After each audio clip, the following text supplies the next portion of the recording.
আজি আমি সকলোৱে উপস্থিত হৈছোঁ ঐতিহাসিক বুৰঞ্জী প্ৰসিদ্ধ ঠাই শিৱসাগৰ।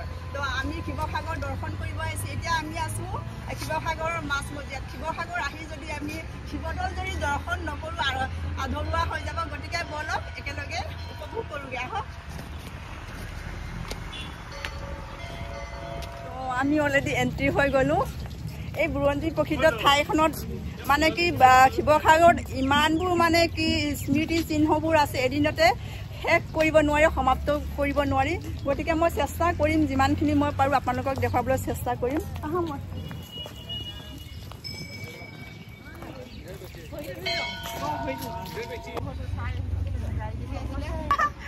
মই আহিছোঁ সৰু পথাৰৰ পৰা ভৰিখিনি ধুই লওঁ। হয় হয়, চিনাকি চিনাকি যেন লাগিছে দেখো হা, চিনাকি চিনাকি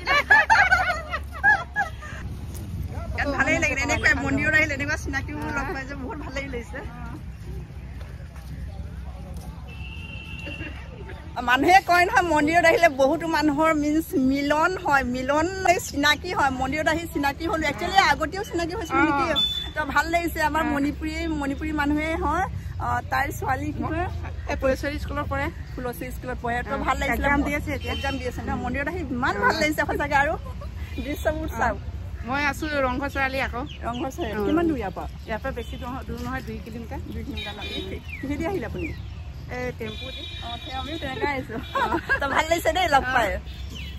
এই শিৱদৌল মন্দিৰটোৱে গোটেই শিৱসাগৰ নগৰখন বিতুপন সৃষ্টি কৰিছে। বহুতো ভক্তগণ ইয়াত কোনো বাৰ কথা নাই বাৰু। সোমবাৰেতো বেছি মানুহ ভিৰ হয়। আৰু আমি এতিয়া চাকি জ্বলাবলৈ ৰেডি হৈ আছোঁ। আমাৰ যিকেইজনী আহিছে ইহঁতে চাকি অলৰেডি ষ্টাৰ্ট কৰিলে জ্বলাবলগীয়া। চাকি জ্বলাই আছে, ময়ো জ্বলাম বাৰু। এয়া চাওঁ, আমি বাহিৰত আগৰবতী ধূপ দিয়া এইবোৰ জ্বলাইছোঁ। মন্দিৰৰ ভিতৰত পূজা অৰ্চনা প্ৰসাদ সেইবোৰ বিতৰণ কৰা হয়। বাহিৰৰ অংশতহে ধূপ আগৰবতীবোৰ জ্বলাব দিয়ে।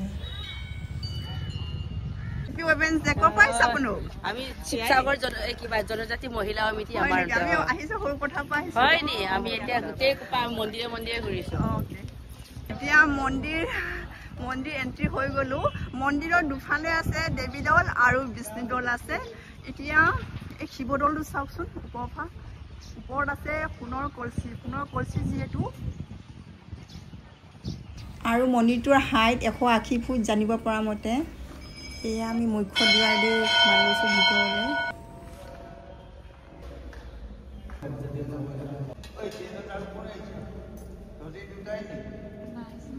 মই আহিছোঁ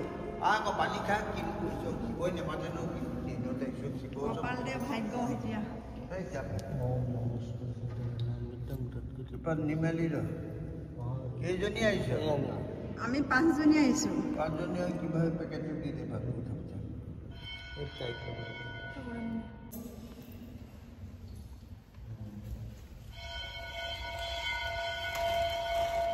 এনেকুৱা বেগ খোজ পিছুৱাই দিয়া আহে বুলি মই এনেকুৱাই আহিলোঁ। মই অলৰেডি ওলাই আহিলোঁ। এই শিৱদৌলটোৱে গোটেই শিৱসাগৰ নগৰখন বিতুপন কৰি মনোমোহা কৰি তুলিছে। গৈ থাকোঁ দিয়ক। আমাৰ পাৰ্টি অলৰেডি তাত আছে। চাওক খাইছা দিলেছা নি পথাৰৰ সময়।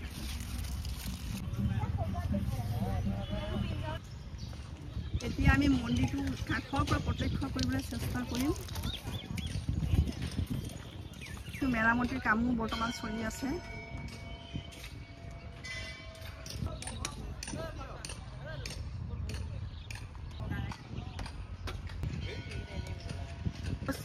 চনৰ ৰাণী অম্বিকা স্থাপন কৰিছিলে। আৰু এইবোৰ ভাস্কৰ্য কলা সংস্কৃতি কলা কৃষ্টিবোৰত সেই সময়ৰ অসমীয়া মানুহে কেনেকুৱা ধৰণৰ সাজপাৰ পৰিধান কৰিছিলে, অলংকাৰ পৰিধান কৰিছিলে, গোটেইবোৰ ইয়াত প্ৰতিস্থাপিত কৰা হৈছে। মই জনামতে জংঘা বুলি কয়। এয়া কৰি দেখুৱাইছোঁ। বিভিন্ন ধৰণৰ সেই সময়ৰ যোগাসনৰ আৰ্হি মুদ্ৰা এইবোৰত প্ৰতিস্থাপিত হৈছে। মূৰ্তিৰ দেৱ দেৱী মূৰ্তিৰো খোদিত কৰা আছে। প্ৰত্যেকটো জংঘাত এটি ৰিলিজিয়াছ কথা প্ৰস্তাৱিত হৈ আছে। এইবোৰ মই দেখুৱাই দিছোঁ। মই যিমান পাৰোঁ আপোনালোকক দেখুৱাবলৈ চেষ্টা কৰিছোঁ। আৰু ওপৰ অংশ চাওক। সেয়া ৰ'ব, ওপৰ অংশত অকণমান দূৰত দেখুৱাই দিছোঁ। এইফালৰ পৰা গৈছোঁ। এইকেইজনীয়ে ফটো উঠি আছে। বন্ধু বান্ধৱীসকল, এই দেৱালসমূহ ক'বলৈ গ'লে আজিৰ যুগত আমি যিটো চিমেণ্ট ব্যৱহাৰ কৰোঁ সেইটো সময়ত ইহঁতে কি কৰিছিলে ইয়াত হাঁহৰ কণীৰ বাকলি মাটিমাহ তাৰপাছত কি কয় শিলিখাৰ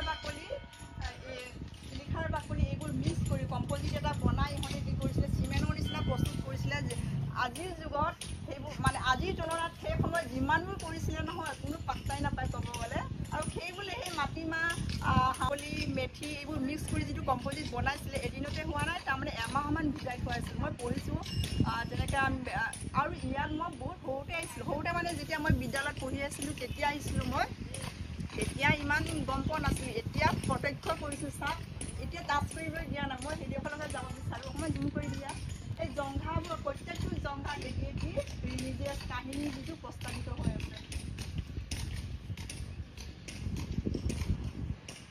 এয়া হৈছে ডিস্নী দল মই দেখুৱাই দিছোঁ আপোনালোকক জুম কৰি